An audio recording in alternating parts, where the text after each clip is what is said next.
There you did. It's all right. It's all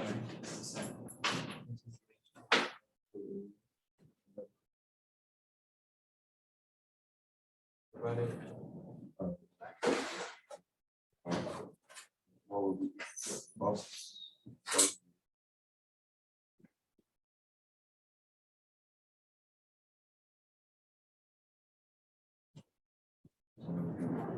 Just have the two that we About. discussion. We'll talk about it more. Sandra. Oh, shit.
Okay, it's 4 o'clock. Let's go and get started. All right, good afternoon, everyone. How's everyone doing today?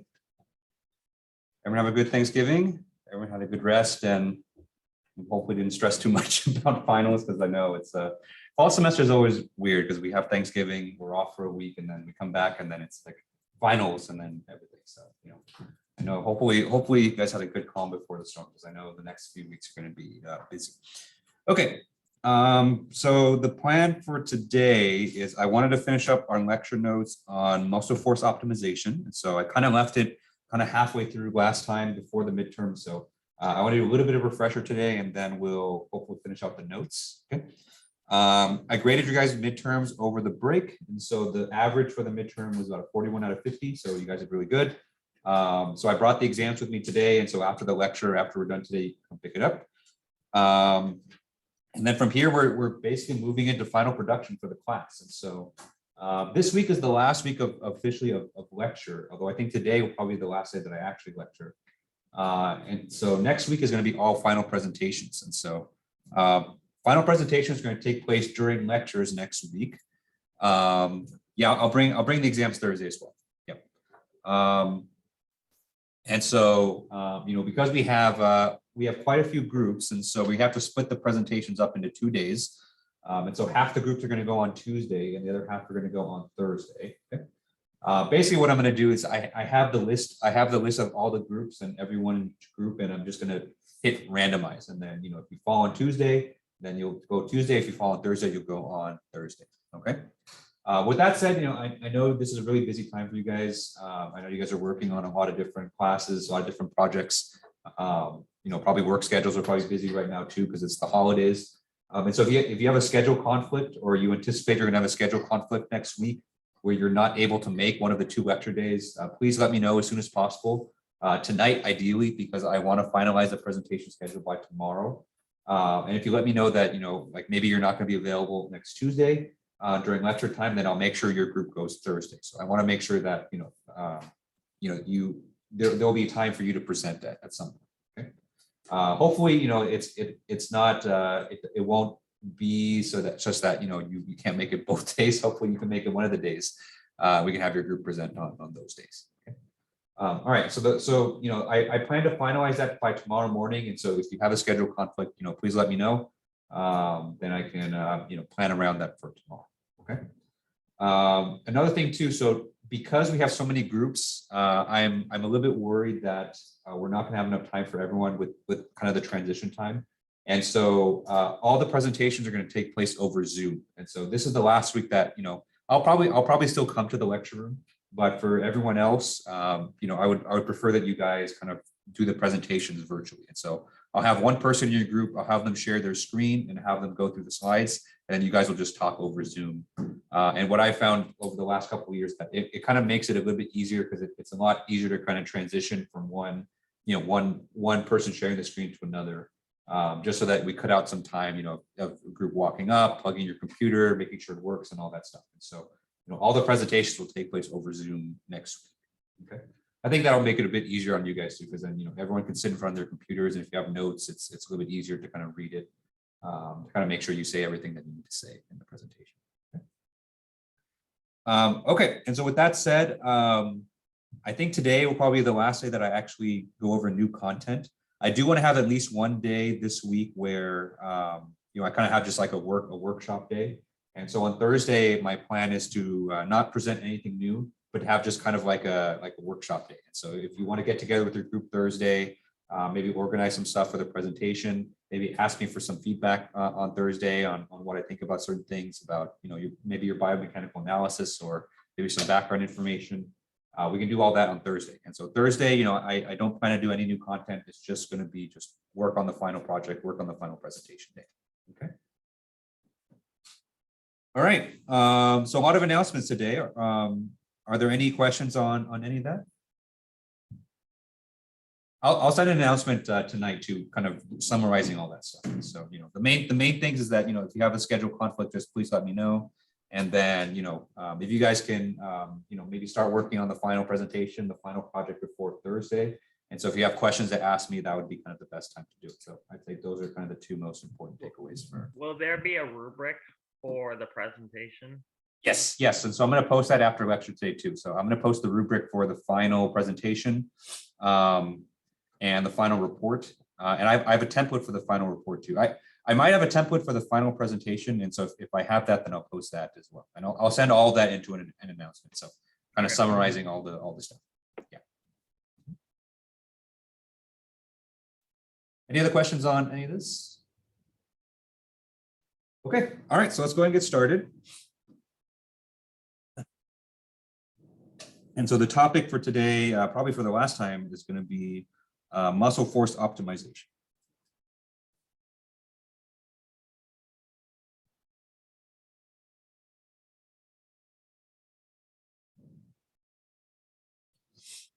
So I did want to make sure that, when you kind of get to this point in the semester, it becomes a bit tough to, to introduce new concepts, just because I know everyone's kind of focused and stressed on finals.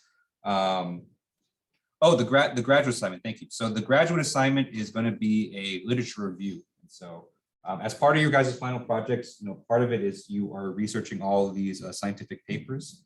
And so what I want the graduate students to do is to take one of the papers you're using for your final project, or it doesn't have to be, it could be another paper too, and then write me a review. And so I want you to summarize the paper, some of its key results. Usually it's about 2 pages. I expect about 2 pages, and that's with the text of the summary, as well as like maybe a figure or two. Yeah, I'll send details about that today too. Yep. All right. So muscle force optimization. So like I was saying, today, we're at the end of the semester. It's kind of tough to introduce new stuff, but I wanted to make sure I go through this because I think this is something that maybe a lot of you can use in your final projects as one of your biomechanical analyses. And so, I want to make sure I go over this because for a lot of you, producing 5 biomechanical analyses could be a bit tough. And so having one of them be optimization could be a good option for you. Okay. All right. And so what was the goal for muscle force optimization? So in this unit, we're basically solving the problem of, how is the work of producing human motion divided among the different muscles in your body? Okay.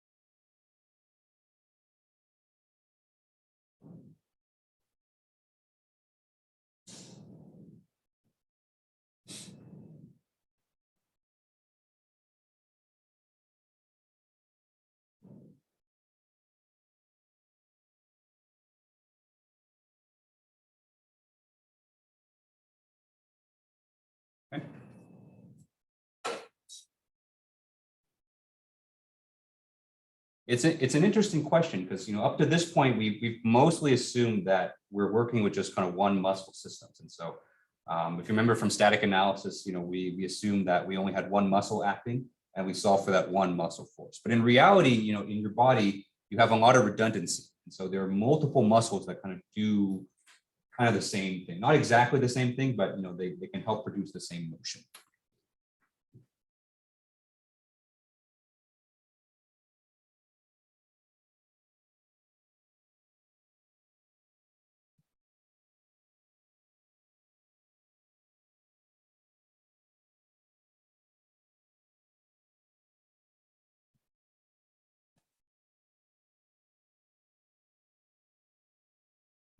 Okay.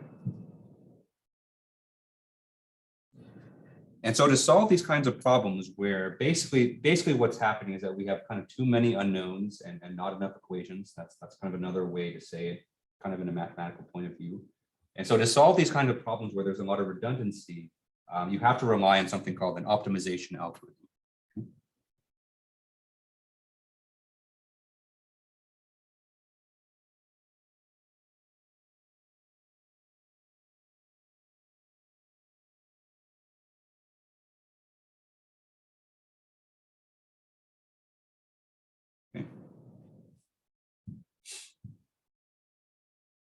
Right, and so if you remember the class session before the midterm, it was like 2 weeks ago. So I'll refresh you a bit today. Optimization is kind of like another way to look at problems that's not algebraic. It doesn't involve differential equations. Okay? It's almost like I would say almost like a new way of thinking or a new way of kind of analyzing problems. And so with optimization, there are two main things that you have to define.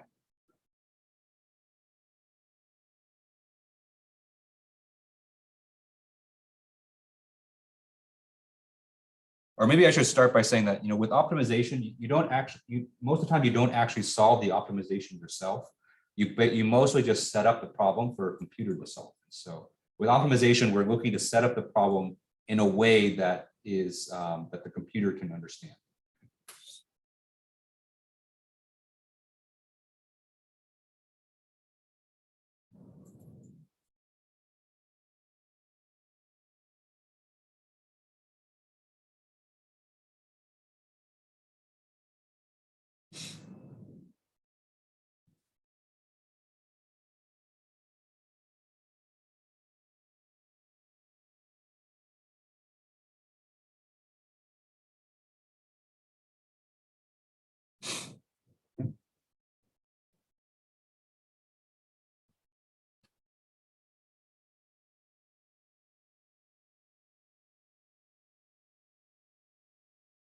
And so when I say, when someone says that you need to define an optimization problem, what they really mean is that you need to define two things, and then you need to express them in a mathematical way.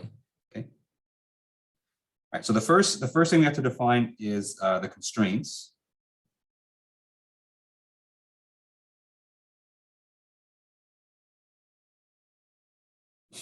And so the constraints are mathematical relationships that always have to be true throughout the optimization. Okay? Because remember, what the optimization algorithm is going to do is that it's essentially going to be doing a guess and check. And so it's going to be guessing different solutions and checking to see how good it is. Okay. And so most of the time we don't want to just guess completely randomly. We want it to be constrained some way. And so your constraints are kind of like the rules. And so these are basically rules that cannot be violated by any trial solution. Okay?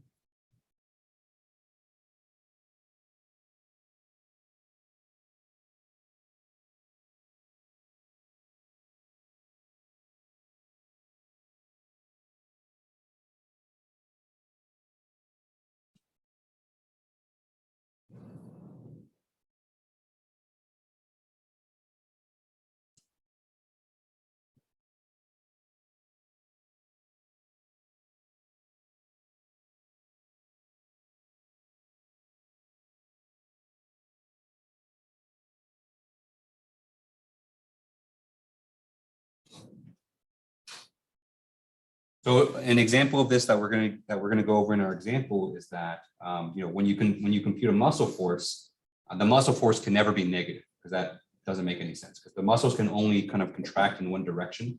And so what we're going to do is we're going to set a constraint to make sure that basically any solution that the algorithm produces, the muscle forces cannot be negative. Okay.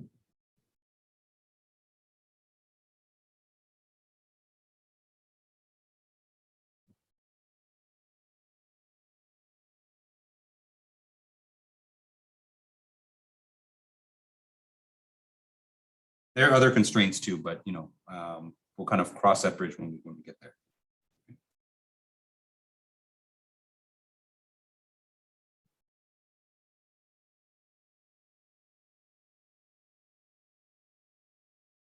The other thing we need is what's called an objective function. And so, once all the constraints are met, usually what we'll see is that, the constraints are usually pretty loose. And so they don't fully constrain the solution. So even after we apply our constraints, there's still, in theory, infinitely many solutions that can satisfy those constraints. And so we have to basically find a way to differentiate what are some better solutions compared to other ones that can work. Okay, and that's what we use the objective function for. Okay.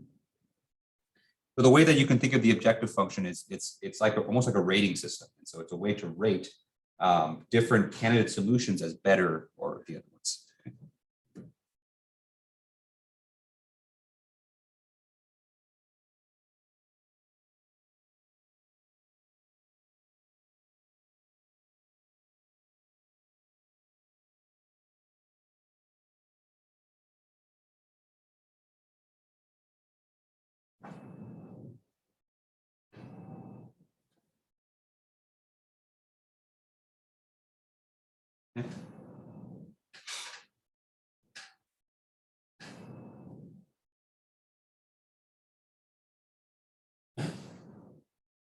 Right. So think of this like selecting a good movie, right? And so maybe you're trying to look for a good movie to watch on a Saturday night or something.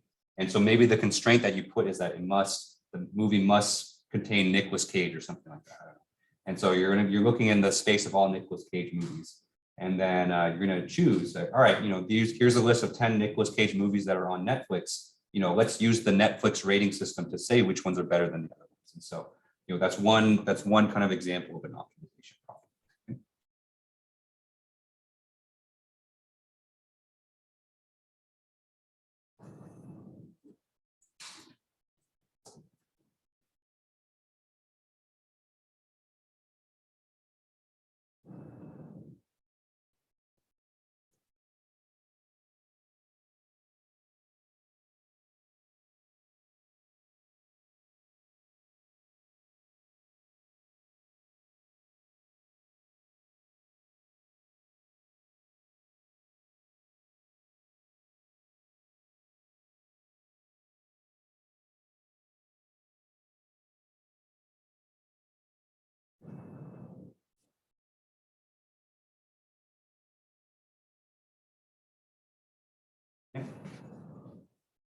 And so in summary, what the algorithm is going to do is that once you define the constraints and once you define the objective function, the algorithm is going to take that information and find you the best solution that's going to A, satisfy all the constraints, and B, have the best objective function score.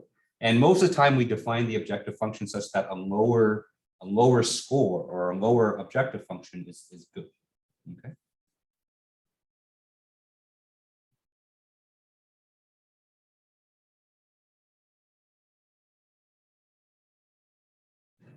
All right, so that was kind of a lot of math jargon, and so I'm going to jump into an example next to kind of put all this in a concrete way. But are there any questions on any of this before we jump into the example? Okay, all right, so let's jump to the example. All right, so this is the example we kind of stopped in the middle of last time, and so I'm going to do a little bit of summary here, but then we're going to after we summarize it all, we're going to jump into the MATLAB so you can see how this is done. Okay. And so in this example, what we want to find out is we're looking at the ankle, and we want to find out, among the three muscles in your calf that produce a plantar flexion moment, how is the work divided between those three muscles? Okay.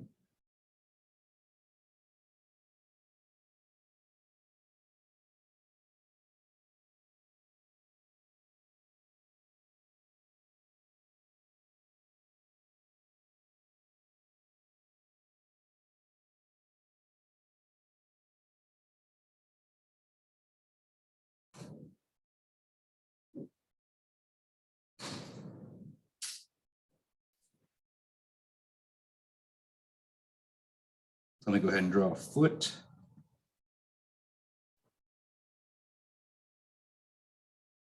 So here's our foot, and we have three muscles. And so we have, say this one here is the gastrocnemius.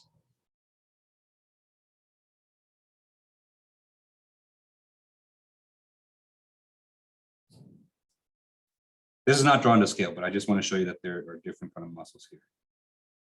Maybe this muscle here is the tibialis posterior.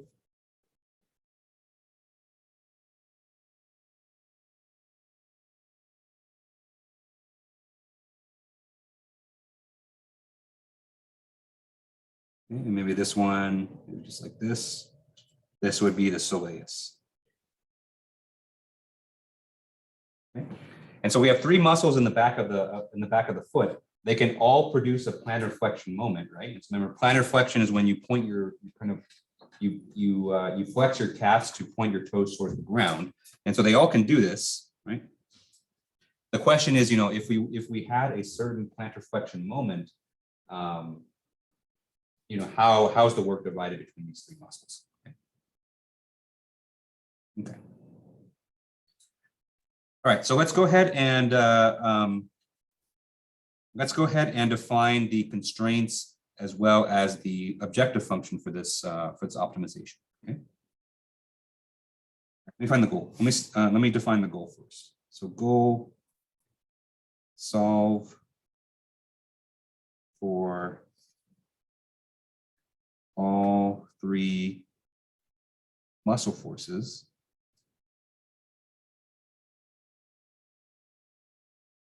with the net plantar flexion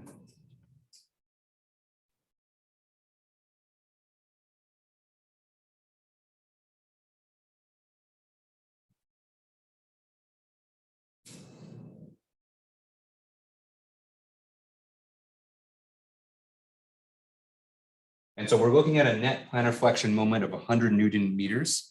And so we want to see how the work would be divided between these three muscles, produce that moment. Okay. All right. And so since we have three muscles here, we can't solve this with any of our traditional means because there's not enough equations. If we were to do, some of the forces, some of the moments like we traditionally do, that would only give us three equations. But if we account for these three forces as well as all the reaction forces of the joints, we're not going to have enough equations to solve for all the elements. And so we have to solve this using optimization.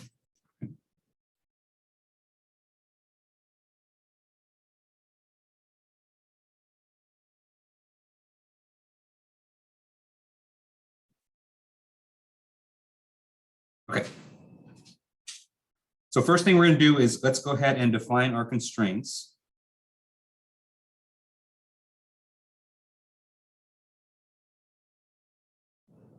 Okay. And so the first thing we're going to do is we're going to specify the minimum and maximum forces that each muscle can produce. Okay.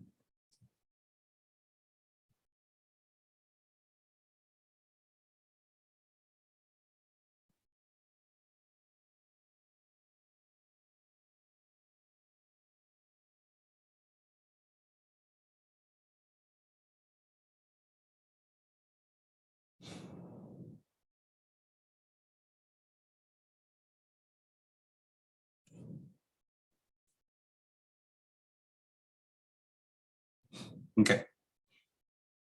Because each muscle in your body, and so what you'll see is that this is common. This is going to be common to all of muscle force optimizations. Every muscle in your body has a maximum force that it can produce. Okay. If you remember for the midterm, that depends on how many sarcomeres there are in parallel. Okay. And so we can define that for this problem.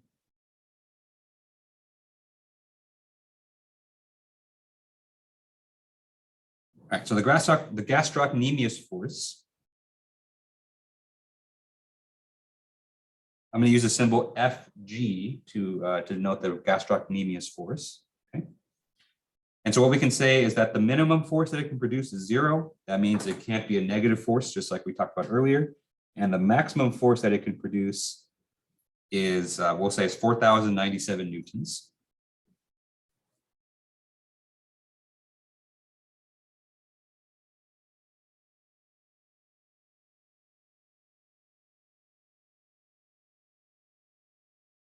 Next, we'll do it for the tibialis posterior. And so the tibialis posterior, I'm going to give it the symbol FT. And so just like the gastrocnemius, it's going to have a minimum of 0, and the maximum is going to be 3,052.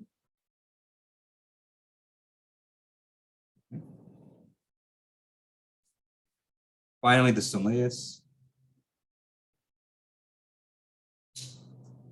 Call that FS. And we'll say that that has a maximum for 6,435 inches. Okay.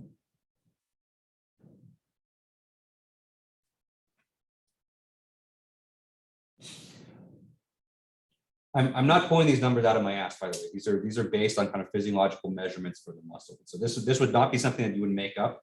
This would be something that you would probably research and say, you know, what's the maximum force that this particular muscle can produce in an average human, because it's going to be different for every person, you know, because every person has different muscle composition. And so, you know, what you can do if you did want to use this for your project, you would look up, you know, in the literature, say, you know, what's the maximum gastrocnemius force, and that's what you would input into the optimization. Okay. Question: if we're doing something where we're doing joint locks and we're trying to figure out the maximum force like a joint can take, is that okay too? Or Yep. Yeah, okay. yeah. That's another way that you can form the optimization problem too. And so that's another way that you can form it. Okay, thank you. Yep.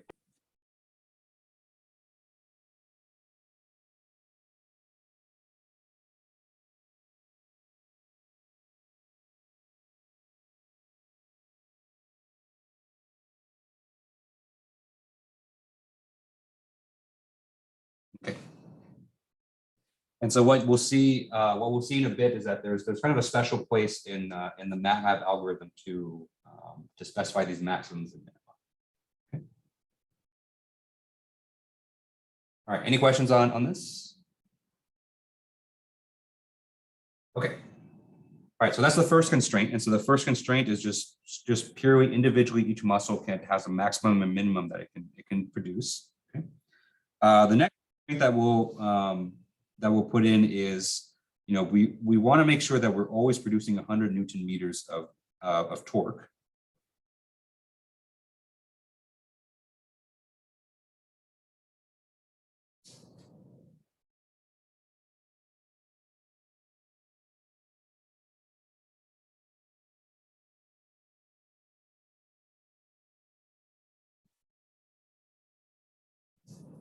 Okay. And so what that means is that these three muscles together, you know, they're all going to produce the same moment, or the moments are going to go in the same direction, because they're all producing a plantar flexion moment. And so all three together has to produce 100 Newton meters. Okay. And so for this constraint, what we can do is we can sum the moments around the ankle.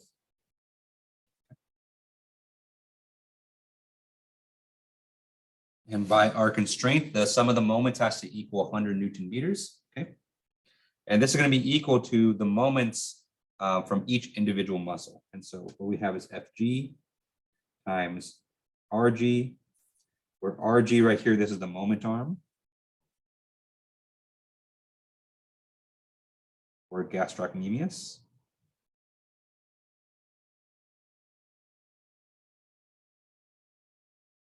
And we're going to do the same thing for all the other muscles. And so we have FT, RT plus FS, RS. Okay.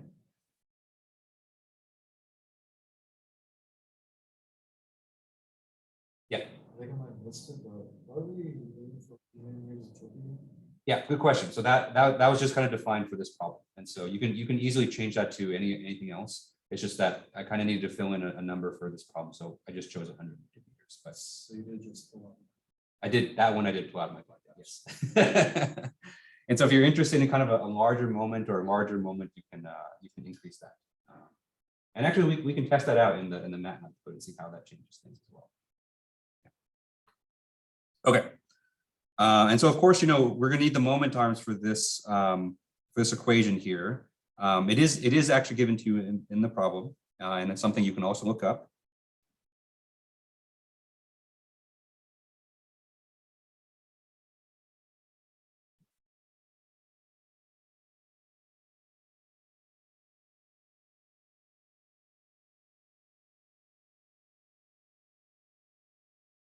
Okay. And so for the ankle muscles, we basically have this equation. So we have 100 is equal to 0.039 FG plus 0.008 FT plus 0.036 FS. And so those coefficients in front of all the F's, those are all the moment arms. And so the moment arm for the gastrocnemius is 0.039 meters. And so that tells us that we have a moment arm of 3.9 centimeters.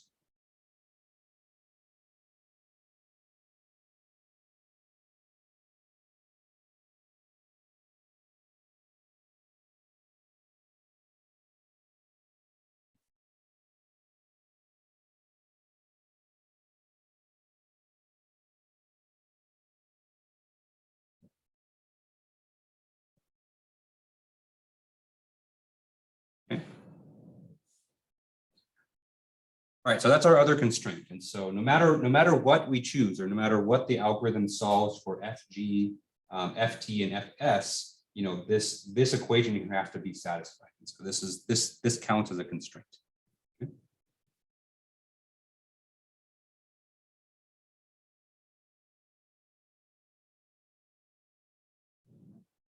All right. Any questions on this so far? Yeah.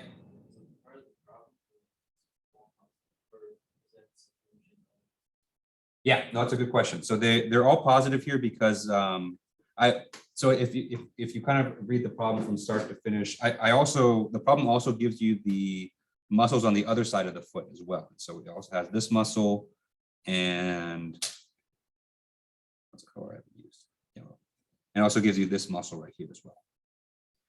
But for this particular problem, we're only interested in a plantar flexion moment.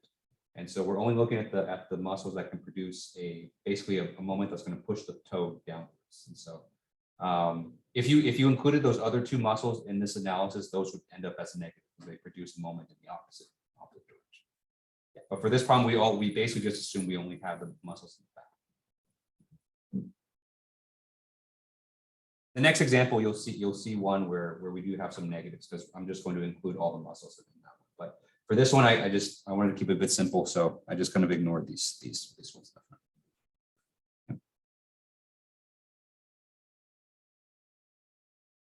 All right, any other questions on this? Okay, all right, so those are our constraints. And so, no matter what we solve for in this problem, no matter what we solve for FG, FT, FS, all of these equations have to be satisfied. And so now let's go ahead and move on to the objective function.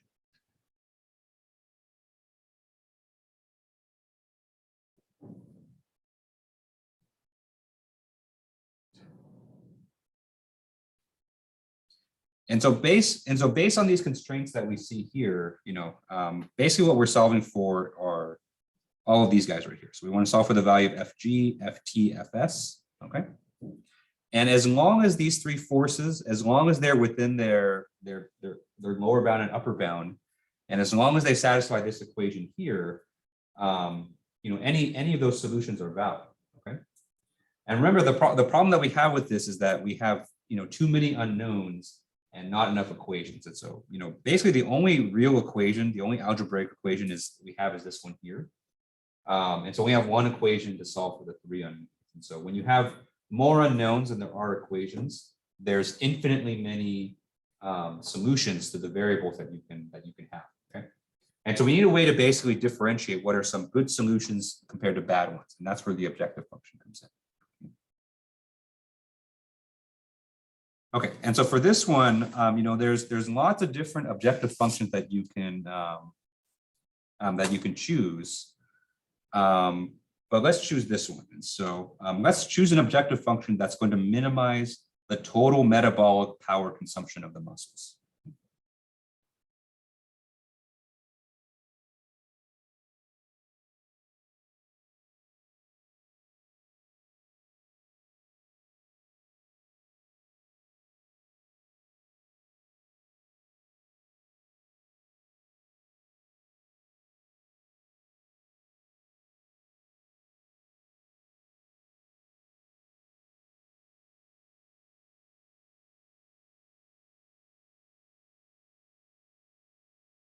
Okay.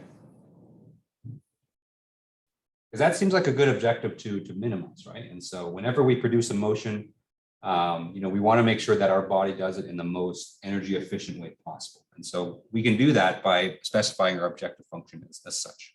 Okay. Okay. And so if we define our objective function, so we'll call this f of f. Okay. So little f is function, the f with the vector on it, that's our solutions. Okay. And so if we define our objective function like this, so we say fg divided by fg max squared plus ft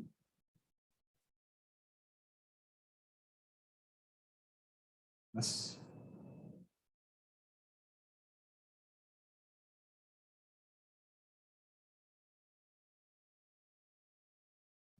so if we define our objective function like this, where we take each of the muscle forces that we solve for, Fg, Ft, Fs, divided by its maximum value and square it, this right here is kind of a, it's one way to compute power consumption.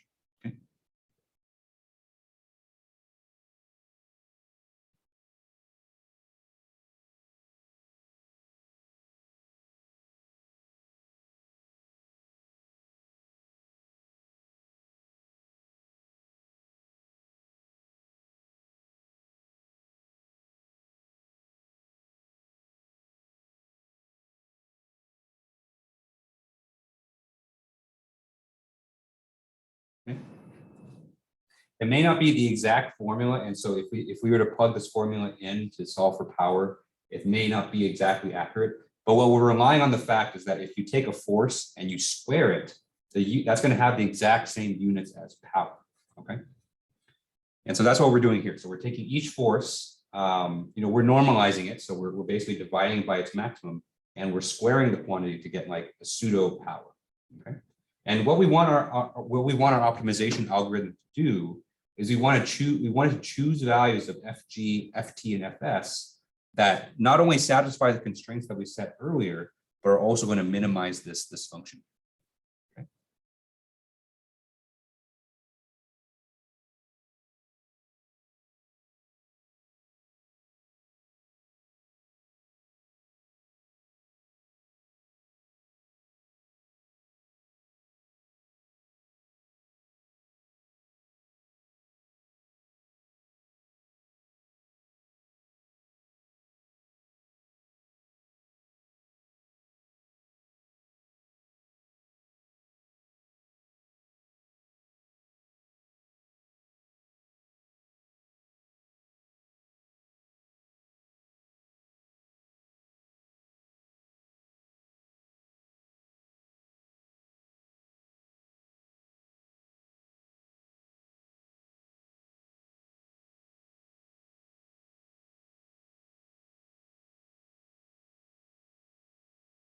Okay.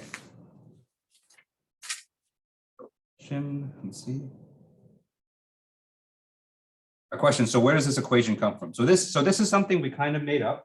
And so when you're doing optimization, there's a little bit of art to it. And so optimization is not as strict of a science as kind of probably most things that you're used to in engineering. And so there's a little bit of art in that you want to come up with objective functions that will help you satisfy your goal. Okay. And so for this particular problem, we're interested in finding, what's the combination of muscles that minimizes power consumption. And so we basically use that fact, and we use the fact that force squared is the same units as power. And then we kind of came up with this function kind of based on those two facts. Yeah. Okay. All right, any other questions on this before we jump into the MATLAB code? Okay, all right, so I posted 2 MATLAB codes on Canvas. So one for this example and one for the next example that we'll do after this, that kind of walk you through the process of how to set up these problems. So let me go ahead and swap to my computer screen here. Okay. And so if you go onto Canvas, let me show you where they are on Canvas. And so on Canvas, if you go into the lecture notes folder, there are these 2 MATLAB codes at the bottom. So there's muscle force optimization 1, which is the first example, and then there's muscle force optimization 2, which is the second example. So let's go ahead and look at the first one first. Let me go ahead and pull it out. Make the font a little bit bigger, actually, too. So let me go. This is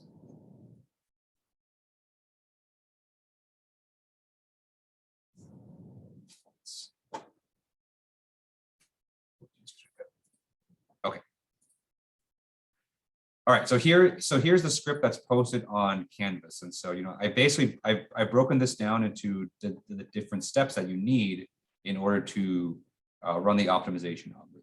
Okay. And it kind of follows a bit of the process that we went through, in the problem in the notes. And so, we're going to go through this code and just kind of, try to kind of align the code with kind of what we worked out on paper. The first thing we're going to do is we need to set the upper limits for each muscle. And so I have FG max, FT max, FS max. And so I've defined 3 variables here that define the maximums for each one. And you can see here that these align with the maximums for the gastrocnemius, for the tibialis posterior, and the soleus. Okay. All right, so that's pretty straightforward. The next thing we're going to define here is the objective function. And so we are using this kind of special notation in MATLAB called an inline function. And so we're going to say objective function is equal to @, and the variable we're using is f. And then inside here, we're going to define the 3 our function expression. So we say f of 1 divided by fg max squared plus f2 divided by ft max squared plus f3 divided by fs max squared. And so this function here is the same as the objective function that we just went over in the notes. Okay, step 3. So step 3 is to define the last constraint. And so the last constraint is to make sure that we sum up to 100 Newton meters. And so I'm going to do this in vector form. And so I'm going to define a vector here that has all the moment arms for each of the muscles. And then the 100 here is going to be the maximum, or excuse me, the total moment between them. Okay. Step 4, we need to define an initial guess.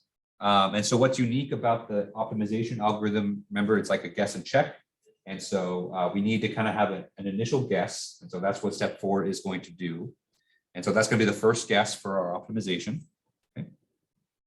And then from here, we just kind of do a little bit of cleanup and then we actually run it. Okay. And so step 5, we just kind of do one additional step here where we define the lower bounds and the upper bounds. And then we actually run the function here. And so the key function is a function here called fmin_con. And so fmin_con is basically MATLAB's, it's one of MATLAB's optimization algorithms. There's several actually. Okay.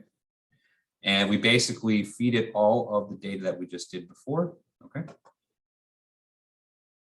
And what I did here was I basically ran the optimization algorithm. You don't have to do this. And so by step 6, this is basically it. And so what you'll see from step 6 is that gives you all the results.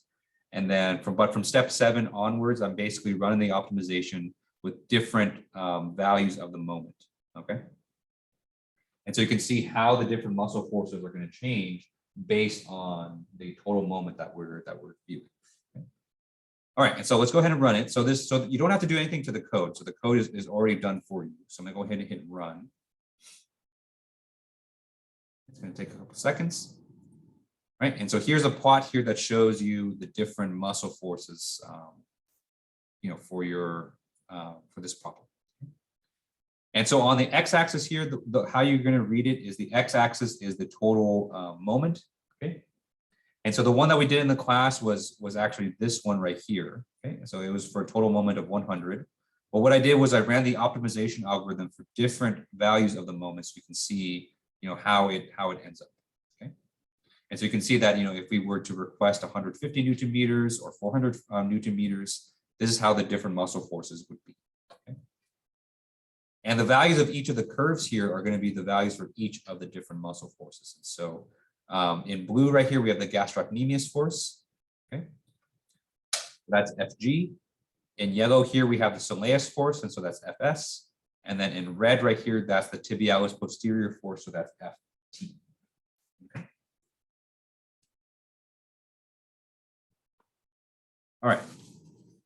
And so, there's, the MATLAB, I didn't want to spend too much on it, just because, I want to make sure I get to the next example. Because what's more important for the optimization is going to be more of the setup. And so I want to make sure I talk a lot about that.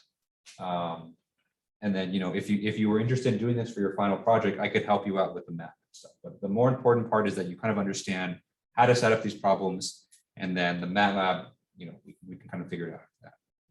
Okay. But I at least wanted to give you this code so that you have as a reference. And so if you wanted to take a stab at it yourself, this is how you would do it. Okay. Okay. Any questions on this? Okay, so that MATLAB code is up on Canvas for you, so you can definitely go and check it out. Let's do one more example. This one's a bit more complicated. This one's probably a bit closer to what you might do on your project.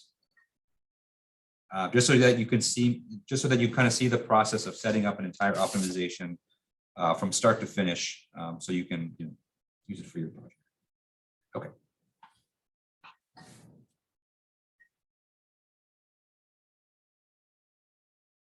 Okay, so in this example, we're going to look at the entire lower extremity. So we're not just going to be focusing on the ankle, we're going to look at the hip, the knee, and the ankle at the same time. Okay.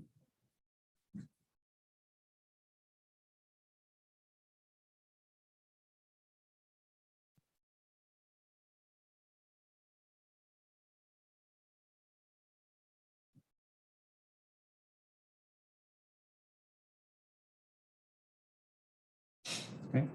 And the data that I'm giving you in this problem here is for an average person that's going through a running motion. Okay. Okay. So first thing, let's go ahead and draw the muscles. And so this one has 9 muscles, and so it's a lot more complicated. And so this one is basically impossible to do without optimization.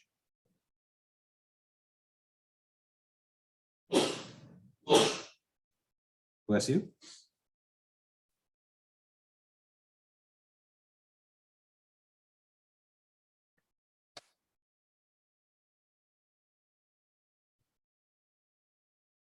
All right, so I'm going to draw an expression of the lower body here. And so this top link right here, this is the pelvis. This one right here is the thigh. This one right here is the shank or the lower leg. This right here is the foot. Okay. And all the pins that you see, all the dots, those are the joints in between those different body segments. And so here we have 3 joints. And so we have the hip joint up top. Then in between the thigh and the lower leg, we have the knee joint. And between the lower leg and the foot, we have the ankle joint, of course. Okay. All right, so let's go ahead and draw in our 9 muscles here. So things might get a little bit messy here, but I'll try to keep it as clean as I can.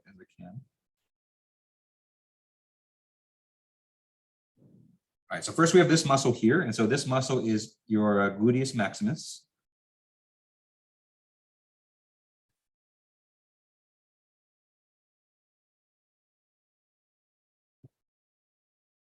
And so the gluteus maximus has a maximum muscle force of 3,316 newtons.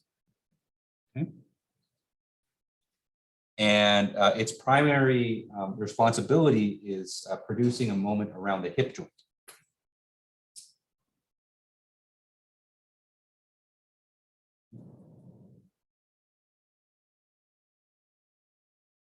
And so based on the hip joint, the moment arm for this is going to be a negative 5.6 centimeters. Okay. So I'm using a negative here. And so, you might be thinking a negative moment arm makes no sense. But I'm using the negatives here to denote kind of the direction of the moments around each of the joints. Okay. And so in this particular case, the gluteus maximus, if you can imagine it contracting, okay, it's going to pull the thigh this way, right? And so what that means is the gluteus maximus is a hip extender. And so it's going to extend the hip joint, okay?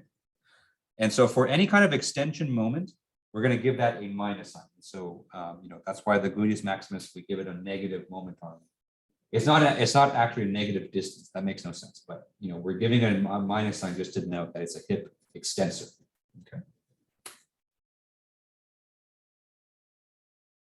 Okay. Let's see how many different colors we can use. All right. So the next muscle kind of extends like this. This muscle here is the hamstring muscle.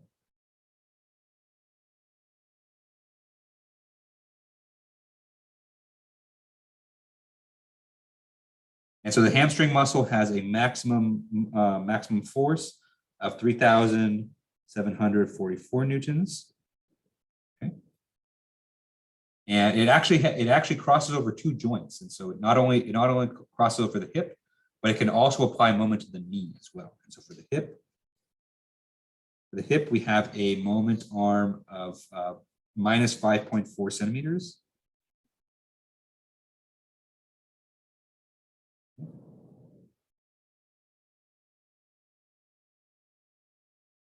Again, we use a minus sign because it's a hip extensor, okay? And for the knee, we'll say it has a moment arm of 4.2 centimeters, okay? And so if you think about your knee, your hamstrings are going to be flexing your knee. And so because it's a knee flexor, we're going to give it a positive moment arm. Okay?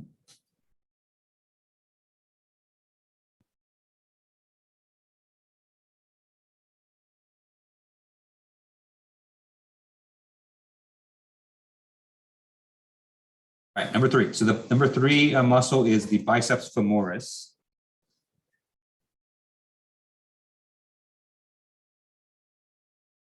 Okay, so that's the one in green right here. And so the biceps femoris has a maximum force of 1,369 newtons. And it is a knee flexor. And so the only moment arm is we have a knee, and this is 3.5 centimeters. Okay.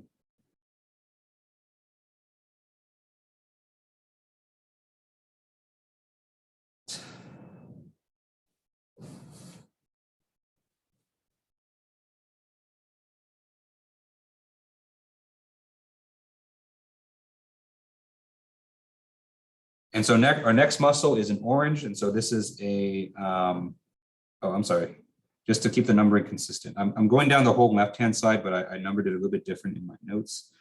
And so even though, this is the 4th muscle, but I'll call it muscle 7, because that's kind of what I have there, just so it's not confusing. Okay. And so muscle 7 here, this is actually a muscle that we worked with in the previous problem. So this is the gastrocnemius.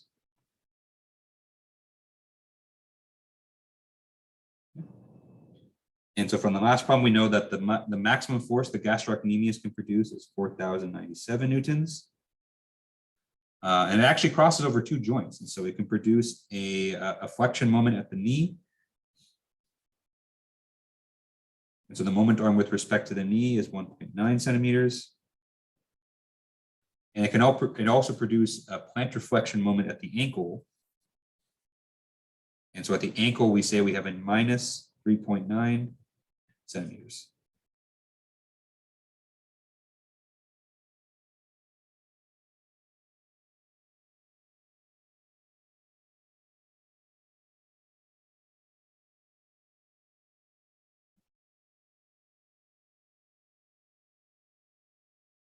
And one final muscle on this side, called this muscle 8. So muscle 8 is the soleus muscle, just like in the last part of the problem, or the last example. And so the soleus muscle has a maximum force of 6,435 newtons.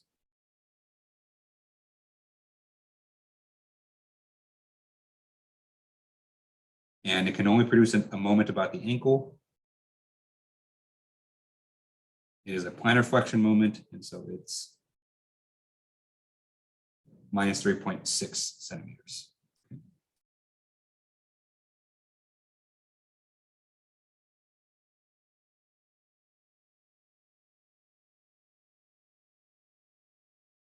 All right, so that's everything on the back of the leg. So let's go to the front now.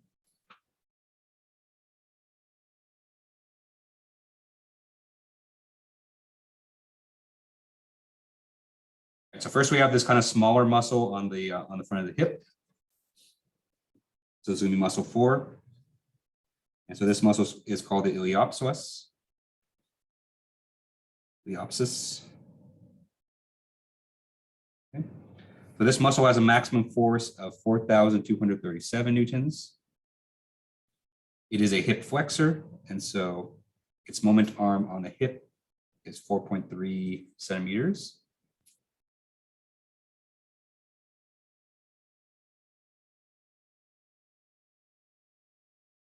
Next, we have one of the bigger muscles in your quadriceps, which is the rectus femoris. Okay. So that goes just like that.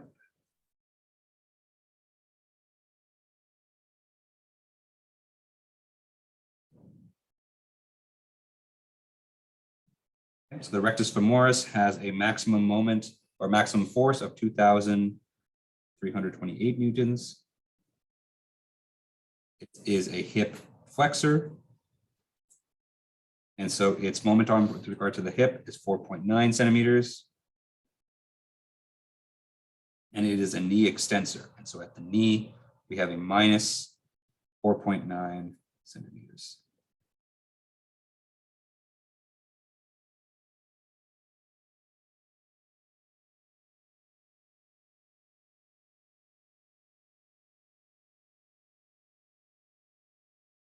All right, 2 more muscles. I know it's a lot, but that's that's what makes these optimization algorithms so interesting, is that you can take a very complex situation like this and actually get a solution out of it. Okay, so 6 is the vasti muscle, and so the vasti muscle has a maximum force of 8,655 newtons. It is a knee extensor. So because it is an extensor type muscle, we use a negative moment arm. Okay.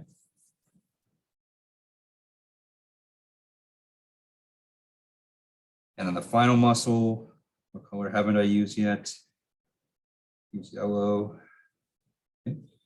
And so the final muscle that we'll consider here is on the front. So it's like your shin muscle, muscle 9.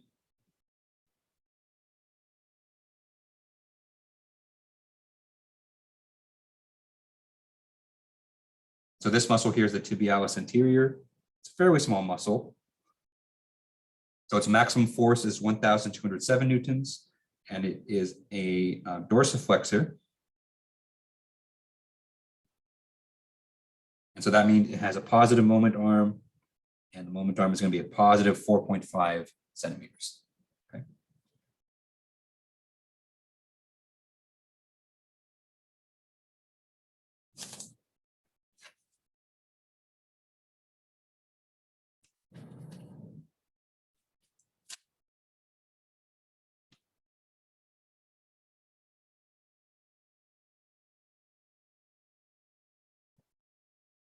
All right, so this one's a doozy. So it's a lot to set up. I think we spent a good 10 minutes just drawing this diagram here, but hopefully this kind of I picked this example, not to be evil. Well, I guess I am a little bit, but just to show you that optimization can handle situations like these. Okay, so it's complex. I couldn't even imagine trying to solve this kind of problem by hand with all these different muscle forces. But with optimization, as long as you set up the problem properly, then you can get a solution to this problem. Okay.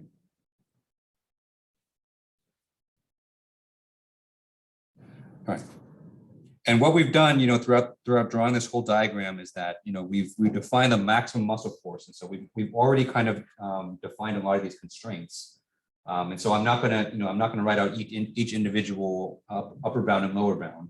Because if we assume that the lower bounds for all these muscles is just simply 0, and the upper bounds are given by the maximum in the parentheses, that's already most of our constraints. That's 9 of our constraints there. The only constraints that we're missing now are going to be the moment equations at the hip, the knee, and the ankle, which I'll write out, very, very soon.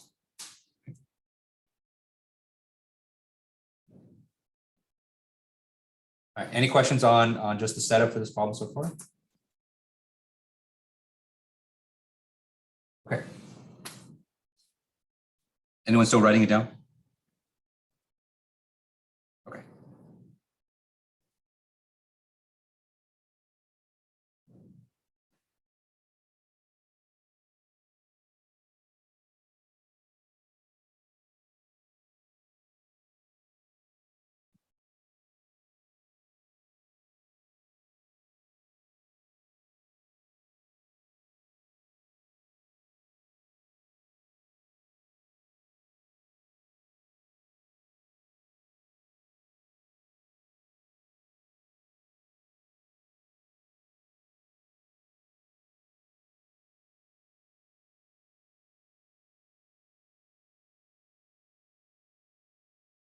Okay.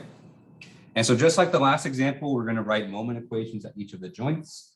We have 3 moment equations here because we have 3 different joints. And we're going to take into account all the muscles that contribute to each of the different joints. Okay. And so we're going to have a sum of the moments around the hip joint. We're going to have a sum of the moments around the knee joint and a sum of the moments around the foot joint. Okay. I'm not going to use letters here for all the different muscles. So the reason I numbered them is so I can use the numbers in these equations. And so that's what I'm going to do. Okay. Okay. So for the hip joint, let me write it in generic form first, and then we'll kind of plug in the stuff after that. Okay. Okay. And so the sum of the moments around the hip joint, all that's going to equal to the net moment at the hip joint. So that's something that we're going to define very soon. Okay. And this is going to be equal to F1, R1, where all these R's are the moment arms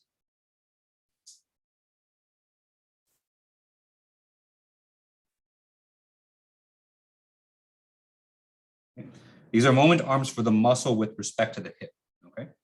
Now, not all the muscles here are acting on the hip. So what you'll see what we do for those ones. But at first, I kind of want to write out the full equation so you can see it kind of in all its glory. Okay.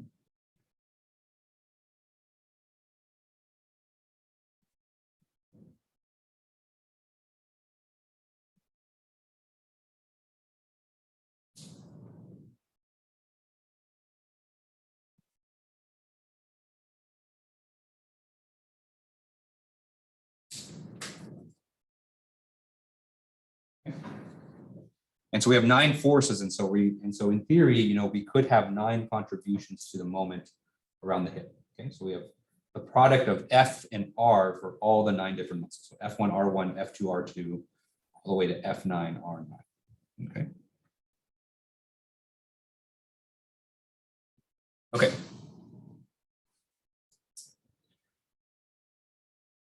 And so, like I just mentioned, not all 9 muscles contribute to the moment at the hip. And so let's go ahead and cross out the muscles that don't contribute to the hip moment. Okay. All right, so let's go back up to our figure here. And every muscle that does not have a hip, we're going to cancel out. So we have muscle 1 acts at the hip, muscle 2 acts at the hip, muscle 3 does not act at the hip. So we're going to cross F3, R3 out. Okay. 4 does contribute to the hip. 5 also does too. 6 does not. 7 is the gastrocnemius that doesn't act at the hip. 8 is a soleus that also does not act at the hip. And 9 is the tibialis anterior, which also does not act as the hip. Okay. So all the muscles that I crossed out in that expression there don't act at the hip. So we've only kept the muscles that act there. Okay. Okay, so let's go ahead and plug in the moment arms for each of these muscles. Okay. And so for F1 is for the gluteus maximus. This has a moment arm of minus 5.6. Okay. Plus F2. F2 is the hamstring muscle. And so F2 is going to be multiplied by the moment arm of the hamstring, which is a minus 0.054. Okay. Plus F4, So the force 4 is the iliopsoas muscle. Okay. And so that is a hip flexor. And so that's going to be positive. So we have F4 times this moment arm, 0.043. And then we have F5, which is the rectus femoris. So we have F5, which is also a hip flexor. And so that's going to be 0.049. Okay.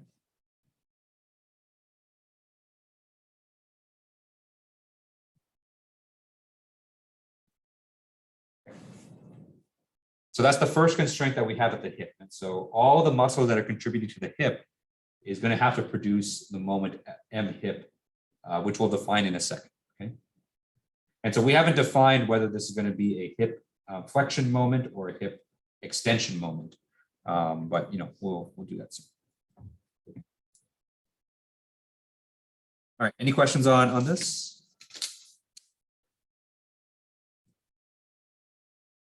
Okay. All right, so let's go ahead and repeat the process for the knee and the ankle. Okay. And so for the knee and the ankle, just in the interest of time, I'm going to go a bit faster. And so for the knee, first we have is the hamstring, and so it's going to be 0.042 times F2. Okay.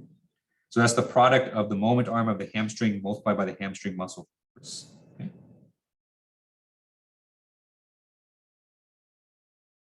Okay. Next, we have the biceps femoris, and so that has a moment arm of 3.5 centimeters. Okay. Then we have the rectus femoris, and so that's 0.049 times F5.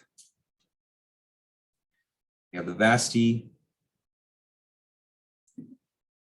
Vasti is a minus 0.044 times F6. Then we have the gastrocnemius, and so it's at 0.019 F7. And that's it.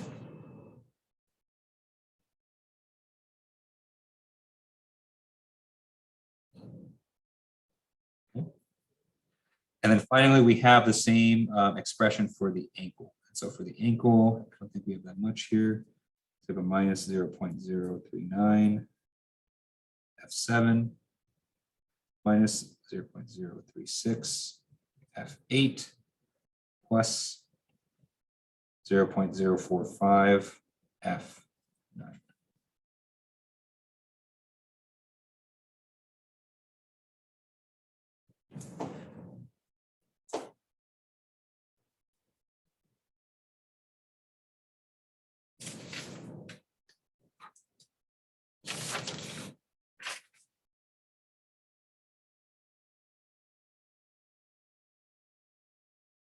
Okay.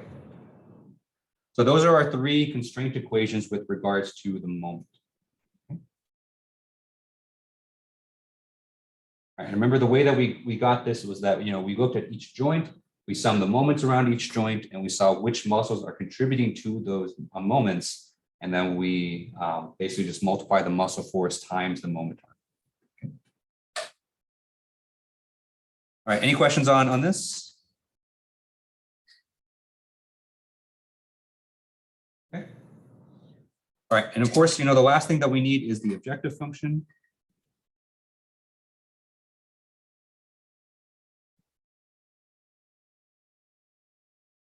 Okay.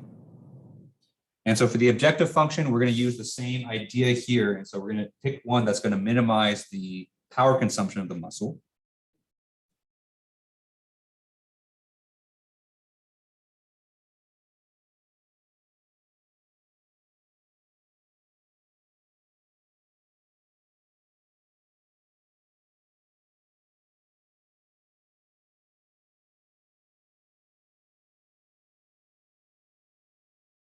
And so if we write out the functional form for this, and so it's be f of f is equal to f1 divided by f1 max squared plus f2 divided by f2 max squared plus, and so this is going to continue on for all 9 muscles, and so I'm not going to write out for all 9, but it's going to end on f9 max squared.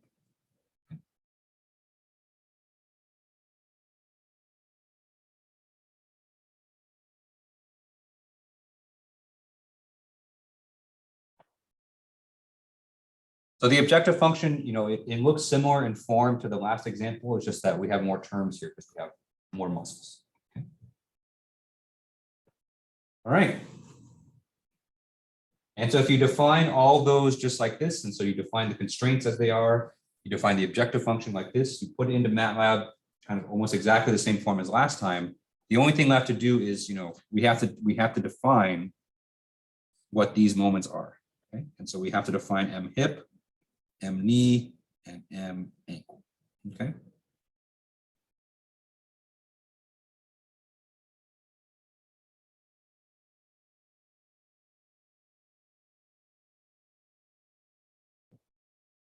Okay.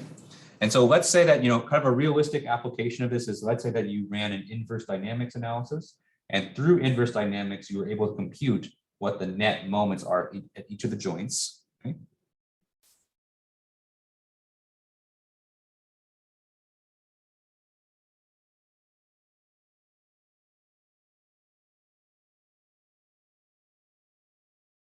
So through inverse dynamics, let's say that M hip is a minus 673 or 67.3 Newton meters.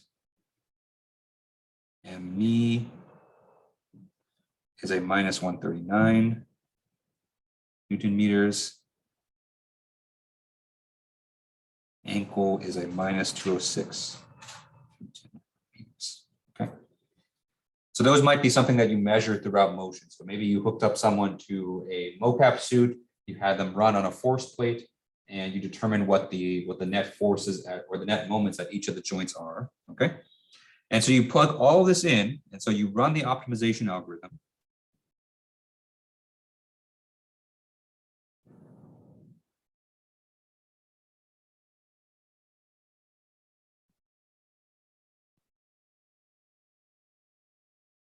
Okay. And so the code for this is online too. And so I'm not going to go over it now, but you can, if you're interested, you can take a look.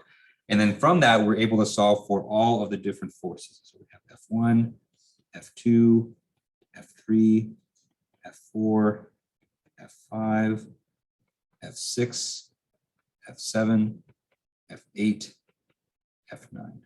Okay.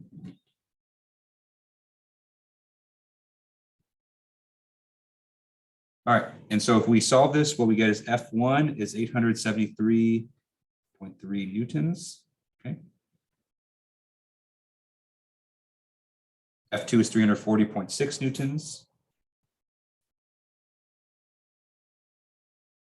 What you'll find is that F3 through F5 are all about 0 because those are producing moments in the opposite direction. Okay, and so those muscles are basically dormant. And then for F6 is 4,103.3 newtons.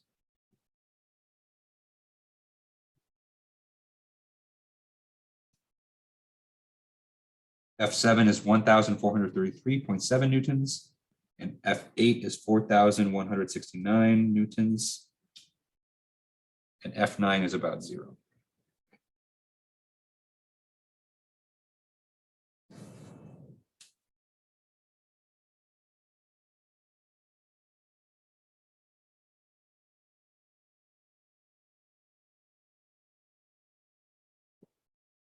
All right. Any final questions on this? I think we're so far writing it down. So if you're interested in running optimization on your project, definitely come on Thursday. I'd be more than happy to help set it up for you. There is kind of a lot of smaller details that I kind of glossed over today because I wanted to focus more on how to set up these problems just in general. But I'm more than happy to kind of work through those. Either Thursday will work out great, or if you are working on it next week, then we can always find a time to meet either during office hours or not. But I think optimization will be it'll be a good option for a lot of you, and I think especially for those of you who are working on some kind of animal locomotion. I think this would be something cool. You don't have to do it, but I think it would be kind of a cool way to do it. Okay, so I have your guys' exams, and so if you're here in class today, you can pick it up. If you're on Zoom, I'll bring the exams again on Thursday, so you can pick it up then. So thank you everyone for coming today. Remember, Thursday is just a project workshop, so I'm not going to lecture. So this is the last time I'm lecturing for this semester. And I will see you guys all on Thursday.